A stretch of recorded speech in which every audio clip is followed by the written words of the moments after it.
감사라는 단어는 항상 따뜻한 단어이고 감사절은 기독교적으로도 아주 큰 절기입니다. 하지만 코로나 시국에 마음이 많이 움츠러들어서인지 감사절 기분을 내기 어려운 것이 솔직한 심정입니다.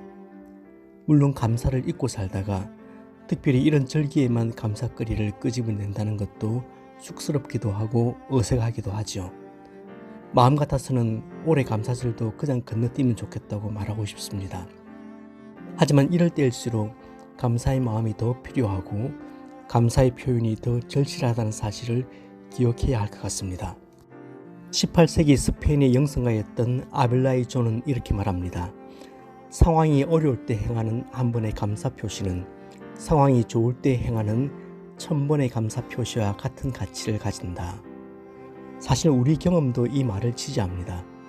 정말 어려울 때일수록 감사가 더 필요합니다. 왜냐하면 감사는 신자의 마땅한 바이기도 하지만 우리의 상황을 변화시키는 능력도 되기 때문입니다.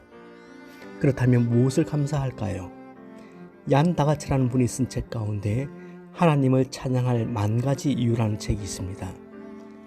자녀가 품에 안기는 것부터 시작해서 직장에서 돌아와 마시는 따뜻한 커피 한 잔, 내가 출석하는 좋은 교회, 이런 것들을 다 카운트해보면 10,000가지는 된다는 겁니다. 그러니까 살아가다 보면 사실은 감사할 것들이 너무 많다는 내용의 책입니다. 철학자 플라톤은 자신이 짐승이 아닌 사람인 것을 감사했고 야만인이 아닌 헬라인인 것을 감사했고 무엇보다도 자신이 철학자인 것을 진심으로 감사한다고 했죠. 보편적으로 우리는 어떤 조건이 충족되고 환경이 개선됨으로 인하여 감사하게 됩니다.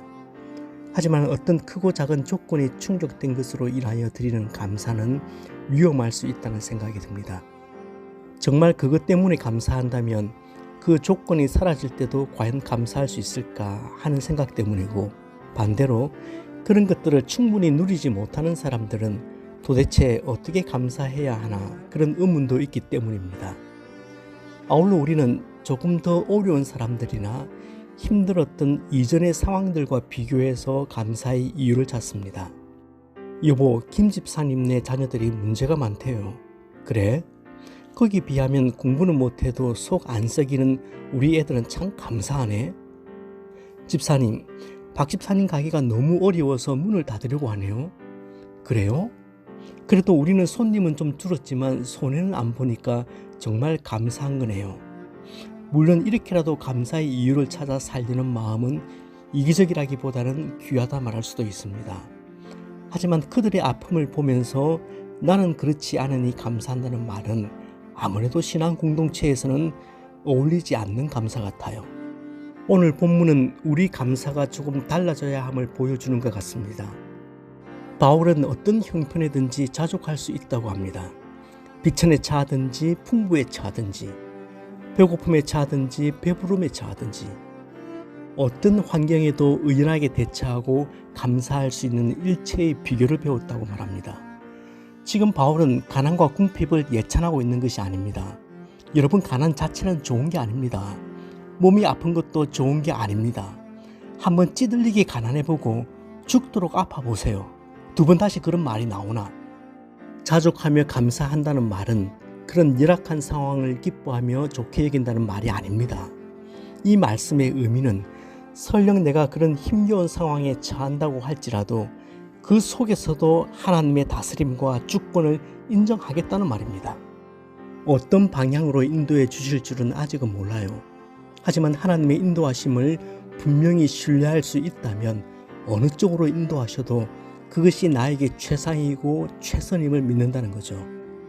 때로는 너무 힘겨운 상황이어서 두렵고 떨리지만 또 한 치 앞도 내다볼 수 없지만 그럼에도 불구하고 그 일을 통해 선을 이루실 하나님을 신뢰하기에 내가 감사할 수 있다는 말입니다.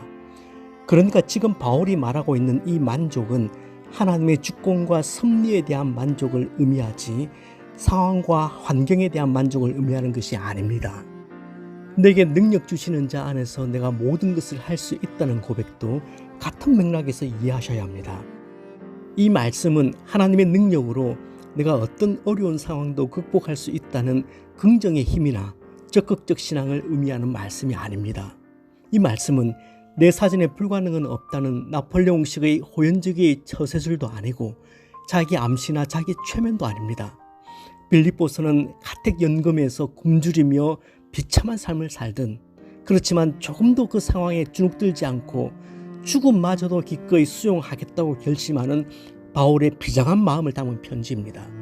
때문에 이 말씀은 기필코 꿈은 이루어진다는 말씀이 아니라 어떤 힘겨운 상황에서도 내가 하나님을 볼 수 있다는 말이고 하나님의 신실하신 인도하심을 신뢰할 수 있겠다는 말입니다.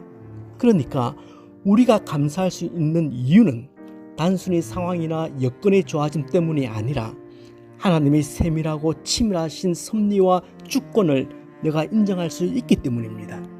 오늘 말씀에 근거하여 내릴 수 있는 결론은 이것입니다. 우리가 감사하는 것은 예전에 비해 조금이라도 더 나아진 환경이나 조건 때문이 아니라 이제는 바라보는 관점이 달라졌기 때문입니다. 남들에 비해 비교 우위에 있기 때문에 감사하는 것이 아니라 내 삶을 바라보는 관점이 변했기 때문에 감사하는 거죠. 차가운 감옥에서도 바울이 자족하며 감사할 수 있었던 이유는 자신이 처한 그 상황을 바라보는 관점이 변했기 때문입니다. 그래서 이번 감사절에는 나의 강한 말을 기억해서 감사하는 것이 아니라 나의 약함도 감사하고 아픔도 감사할 수 있다면 좋겠습니다. 피어있는 아름다운 장미꽃을 보며 감사하는 것도 좋겠지만 그 아래 붙어있는 아픈 가시에도 감사할 수 있다면 좋겠습니다. 왜냐하면 거기에도 하나님의 사랑과 계획이 있고 하나님의 다스림과 섭리가 분명히 있기 때문입니다.